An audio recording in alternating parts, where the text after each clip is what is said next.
Hey guys, Karmavore here. Today we'll be going over my self-cast Firestorm build for 3.21 Crucible League. I'll go over some quick talking points while we have some footage roll before we get into the real nitty-gritty of the guide.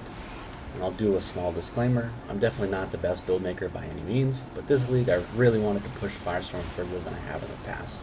So that meant increasing defenses without compromising on damage, and trying to flex my PoE knowledge and make this a generally well-rounded build that can do most content. Something that can transition between juicy map farming, boss killing, or farming specific content, all without having to swap skill gems or passive points. And I'll mention briefly how it feels to play from my perspective. So, mapping I think is a big point of contention when looking at any build you want to play. In saying that, I feel that this build does mapping quite well. With having access to Herald of Ash and Infernal Cry, we have very good AoE clear for small and large packs. So when you pop, like say, an Expedition, you can just press Infernal Cry and everything goes bye-bye. It's very nice visually. Feels satisfying to delete those packs. And generally it's pretty tanky, so lots of small hits that we usually take are mitigated, and the bigger hits have a ton of check stops to make it through before we're actually one-shot. So when you look at the 2k HP pool that I have here, don't let it fool you. We're generally always going to stay alive unless we take really big one-shots. In saying so, I was able to manually level from 90 to 99.5. I got some 5-way carries for the last 50%, and I was just sick of not being level 100, as it was one of my goals for hitting 38 out of 40 challenges, as it's something I've never done before, so yay me. In terms of how this character feels to progress, I think it's a joy, generally. I started very bare bones this league, something like 3 to 4 million DPS in PoE, and scaled it all the way up to where it is now, which is around 15 million. It took a lot of little individual things over the course of 3 weeks, I think, of playing, but I'm still not done upgrading. Like, I still have to get my helm enchant and other things like that. But yeah, there's not a lot of like huge big ticket items that cost like 15, 20 divines. It's a lot of small, very manageable bite-sized steps to get you to where the build ends up. In terms of the content that it's best suited for, I think strong boxes, expedition, general boss killing like the Elder Guardian, Shaper Guardians, or Cirrus's dudes. I think Metamorph is another one, or like Giga Juiced Abysses, something that just has a lot of either like pack size or just like a 1v1 versus the boss.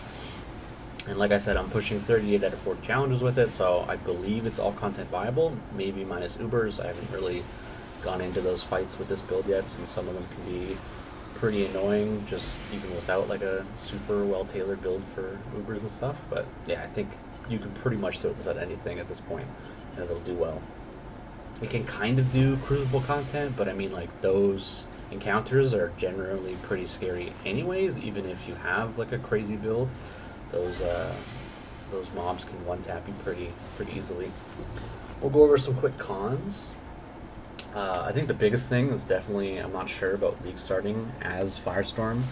There's a lot of hurdles that you need to like go over to get it into a state of like good performance, as Firestorm just generally lacks a lot of base damage, so you have to get things like Martyr of Innocence and some other big ticket like scaling things. Otherwise it just feels kind of shit. So yeah, like I said, you probably won't league start with this. For me, I personally just go Wave of Conviction Ignite, and then I transfer into Firestorm as soon as I have enough currency for a 6 link with 5 blue or 1 red, or 6 blue for the chest piece or in your staff or whatever. And you need Martyr of Innocence for that transition, so until those things, you have enough currency to buy those things, I wouldn't recommend just playing Firestorm straight up.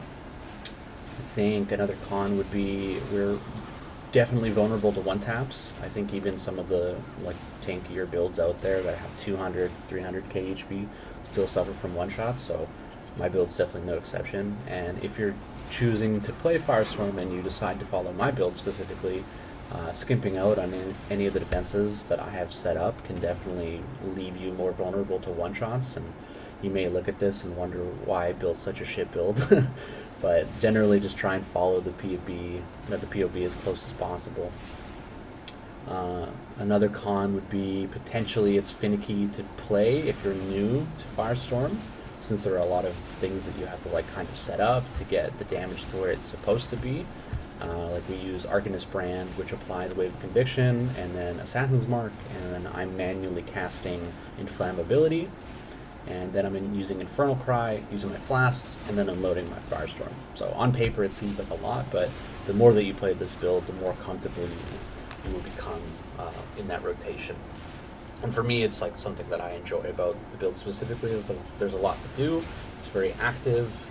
It's definitely not, these auto bombers that just run through the map and don't have to press any buttons to kill all this stuff. So if you're into that sort of thing, there are builds out there, but this build specifically is not that.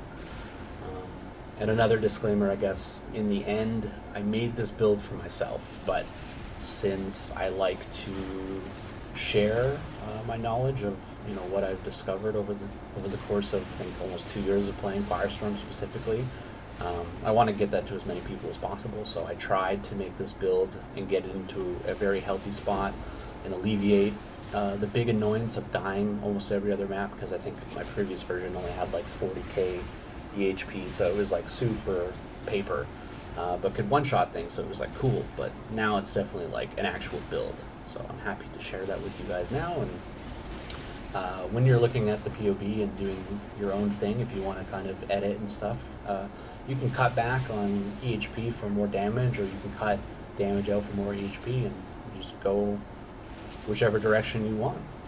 And I'm genuinely curious to know if I may have made any errors during the building process, or if I may have unintentionally conveyed any false information. As this is a community-based game, I'm hoping others take part in building upon my foundation, since there are many individuals who possess a higher level of wisdom and intelligence than myself when it comes to game mechanics, which may be able to enhance this build in terms of defenses, or even increase the DPS output. It is entirely possible that there are some insane variations that I have overlooked. I've been checking out PoE Ninja, but generally I think my build has more DPS and EHP than most on the ladder, but there's probably some hidden information still out there. And please feel free to tell me if I'm wrong, or if I'm a genius. Anything you might want to say, please definitely don't hesitate to comment down below. I'll leave you to enjoy the rest of the map showcase here, and we'll pick back up shortly.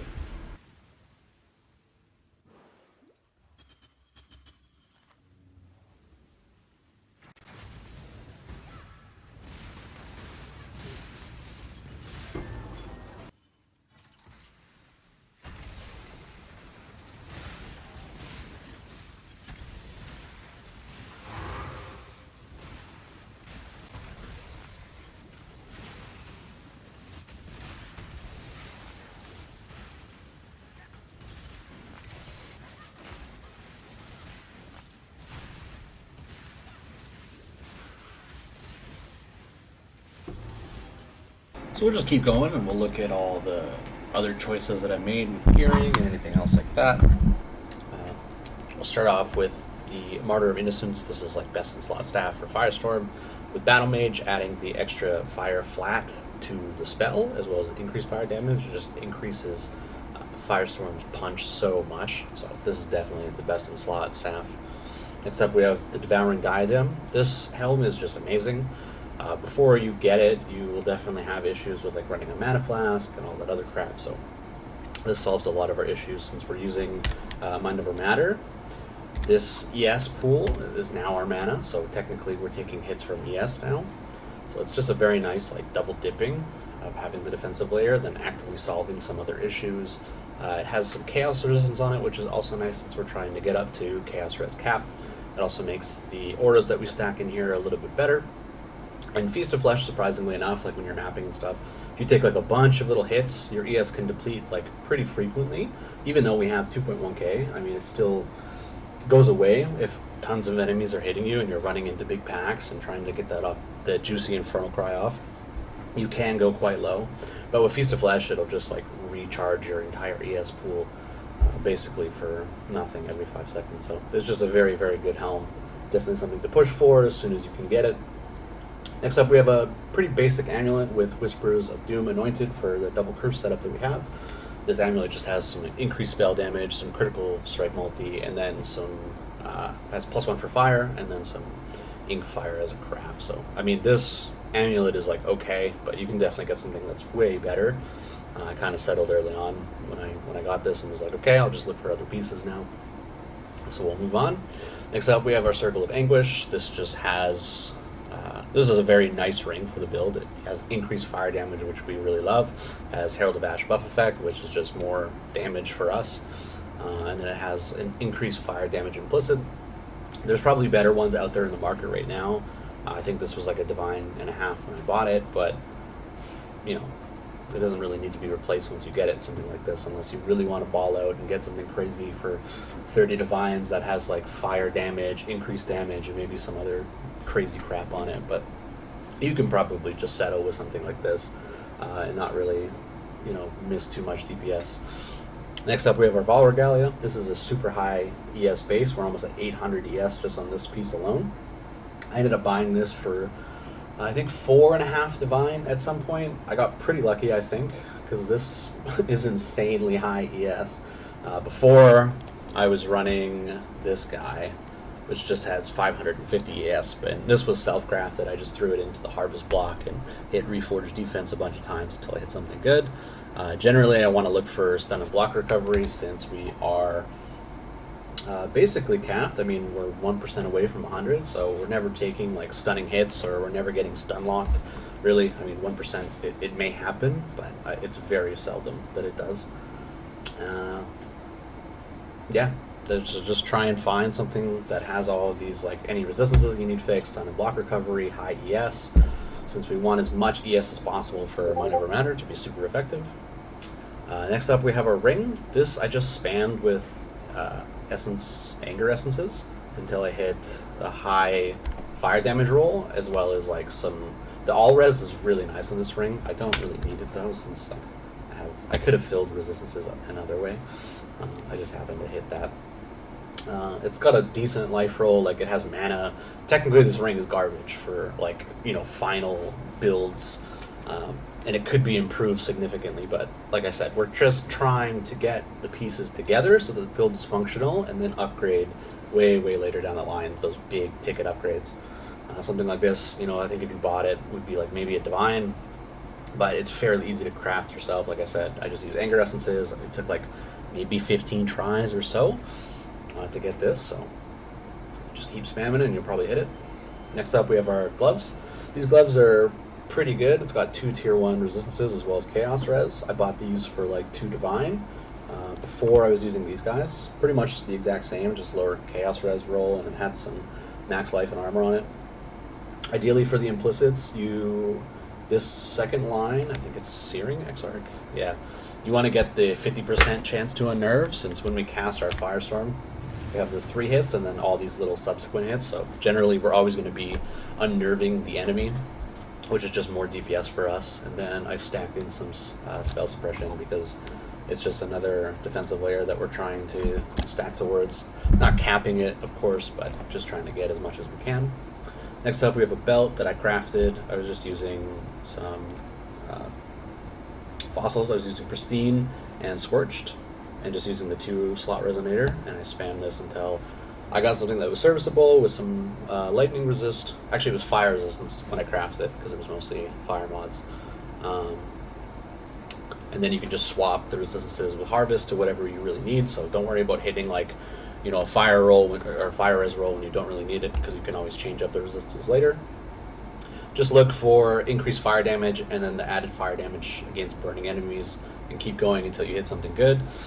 Definitely gotten better belts in the past than this one, so this is like pretty mid, I would say, in terms of the potential of these belts. We'll move on to our boots.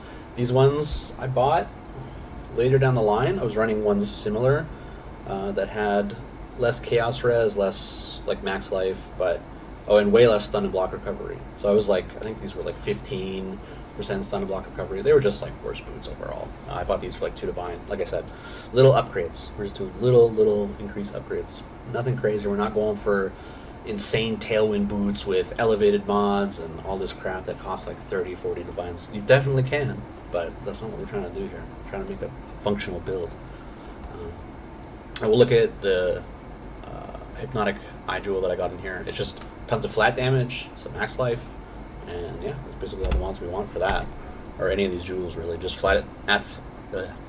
added flat damage and HP, basically all we want. Next up, we run Bottled Faith, we run Quicksilver, we run Roomies, and a Phasing Flask. If you can find a jewel that has like a decent amount of chance to gain phasing on kill, you can probably swap this out for like something else. You could even run Progenesis in this slot so that our Petrified Blood setup is like even stronger, if you really want to go that route. Or you could do like the Exploded Bismuth flask from Uber Cirrus. This slot is like not, you don't need it. It's just nice to have, and I don't really have any of those jewels. Because you could find some of the 6 mod Hypnotic Eyes that maybe have most of these desirable mods, and then like add it on the phasing on kill, and then you can swap this out. And we'll go ahead and look at some of the other stuff hidden in the tree. For jewels, like I said, we just want flat stuff, flat damage, flat crit multi, all these things that increase our damage overall. This one, I think you have to get one increased mana efficiency gem, so that you can run all the auras properly. Because I think without this, I actually can't. Yeah, something gets disabled. Just because we're very close to like meeting that threshold. We have 6 like mana left, so it's almost not enough. Almost not enough. But yeah, you just need 1 gem with 3% on it, and then take this node here, and we're good to go. And this gem, I just needed Chaos Res, crit multi, fire damage. The trap damage is whatever. Obviously, we'd rather have max life on this instead, but we can, like I said, we're just settling. We're not trying to like go crazy when we're setting up the build. These are things that can be upgraded later down the line. Same with this Watcher's Eye. This thing was like 1 divine. I got lucky on the roll when I found it. I think he should have priced it a little bit higher, but it is what it is. Around now, this is the cost of the jewel, though. One divine for this. Ideally, we can get one with precision on it, and it's crit multi while you're affected by precision. That would be like a GG jewel. I'd be really stoked if I got something like that, but usually I end up just settling with these 2 mods, the increased armor and zealotry. It's just more damage, more EHP, which is really nice. Like I said, we take Master or Mind Over Matter, and we're doing Pain Attunement since we're low life because we're reserving our life. We have our large cluster that just has Doriani's Lesson and Prismatic Heart. This is just elemental resistances because I was trying to fix some holes in the build, and I didn't want to go the other route of taking like a higher DPS jewel, because you can run just like the pure fire damage one. But I needed to get some life leech as well, so this cluster specifically has the 2 things that I was looking for. It worked out pretty nicely. I'm running 2 medium clusters for crit with double damage and an increased crit strike, and then I'm just running another jewel. This is like what you basically want with crit multi, fire damage, increased damage, and max life. So this one also is just double damage, crit strike chance, and then we're running an Enduring Composure jewel, so that we gain third charges whenever we're hit, and we're technically always being hit when we're mapping, so pretty good. For some of these things, the mastery will take the defense one because we have a lot of ES and armor, all those good things, so we're definitely getting like the most value out of some of these as we possibly can. This recover on block, we're blocking quite a bit since we're not like fully capped, but we have a decent amount. With our Lethal Pride here, I just went for Fizz As X for the defensive mod, and then this one had increased armor on it too, so that was really nice there. But we're mostly looking for these double damage nodes since they're just like easy ways to get damage. And this jewel specifically has very good slotting in here. I think we have 3 double damage nodes. Yeah, 1, 2, 3. And this is Fizz As Fire. So yeah, that was it for the jewels. You can take a look at our pantheons, because this one's pretty important too. I haven't got the final one, but you probably should just get Reduce Effective Chill as well. But this one, you basically you can avoid being frozen at all times, so you don't have to have freeze immunity anywhere on the build. You just have this, and it's perfect. Some more stun and block recovery, and then you cannot be stunned if you've been stunned or blocked a stunning hit in the past 2 seconds. This first line's probably inconsequential, but it's nice to have nonetheless. And I usually take this one because I was doing Searing Exarch for a bit there for some of the challenges, and it's definitely important to have the Burning Ground stuff when you're doing those because there's Burning Ground everywhere. Otherwise, I think you would probably just take like either this one or the Bleed one, up to you. this doesn't really matter, but this one's the important one. You definitely want to get the third line as soon as possible. So next up, we can go take a look at the PoE once I get there, just to look over some of the stuff here. So you can see that our damage is at 15 million. That's not technically the full DPS. I mean, we have the subsequent impacts, and this is around 3 million per meteor, and there's 3 that are coming down at once, so it's around an extra 9 million DPS. But we don't really want to look at that because it's like fluffing up the damage, so we'll just call it even at 15 million and forget about the rest, even though it is technically included. But whatever, we'll move on. Our effective health pool of around 103,000, which is quite a lot. I definitely never made a build that was this tanky, so this is really nice for me to finally have something that's this functional. While talking about the EHP, I was running Molten Shell for quite a while, and I found myself like not being able to sustain XP or level up at all because I was dying like, once I got to level 96, I was dying I think once every like 8 or 9 maps, and it was just enough that I wasn't actually like sustaining XP, so it was like getting pretty annoying. I was like, well, I'm tanky, but like, you know, my base EHP is 70k, my fizz hits are like I'm super vulnerable, but everything else I'm like pretty short up. So I figured Molten Shell was definitely not helping. Like my EHP jumps up 44,000 when I have this thing clicked on, but I think I was dying most of the time when it was off. So I started to run the Immortal Call. And the way that I have it set up, I can go quickly here and look at it. My Immortal Call, and this is set up so it's just below my HP pool. I have 2,000 as my unreserved, and this is at 1980. So when I do take that huge hit, Immortal Call triggers, and then I'm pretty much protected from like super large hits. So that's like really nice. I think this is like the defensive setup for this build specifically that works the best. It's like I said, Molten Shell is nice to have on that left click, and it just kind of automate it the whole time, but it just wasn't working for me in the end. Back at the PoB. Like I said, we got some block chance, some spell blocks, some suppression chance, just kind of whatever, trying to stack as many little things as humanly possible so that there's like a bunch of check stops when we do finally take that big hit. We can look at my configuration just to see if like maybe I am fluffing up the numbers at all. I think the only thing that we can really like tick off and on, or that you could look at and be like, well, he's not always going to be doing this, like is block chance. It decreases DPS a little bit because there's a line on the staff that says if you blocked recently, you gain 15% extra fire penetration. But what I like to do when I start a boss is like go up to the boss and hit my Arcanist brand, and then I hit my curse, and then I Infernal Cry, and then I unload. But when I'm standing in front of the boss, they generally try and hit me, and so we may actually block. So I mean, it's wishy-washy. Sometimes it's there, sometimes it's not. But I just like to include it because it doesn't really make that much of a difference. But if we really want to take it off, 14 million is usually where we're at, because we generally always have convergence. All these other things are usually ticked. We're always critting, like we have a 100% chance here. The enemy's unnerved, like I said. We want to get that 50% mod because any one of these individual hits, there's a bunch of them, could unnerve the enemy, which is just increased damage. Like I said, we're covering the enemy in ash when we use our Infernal Cry. We're on consecrated ground because of our flask. And yeah, I think everything else is pretty good. We do technically have frenzy charges because of the staff that we have, but it doesn't really apply, so we'll just leave it off and not try and fluff up the PoB. But yeah, that's it.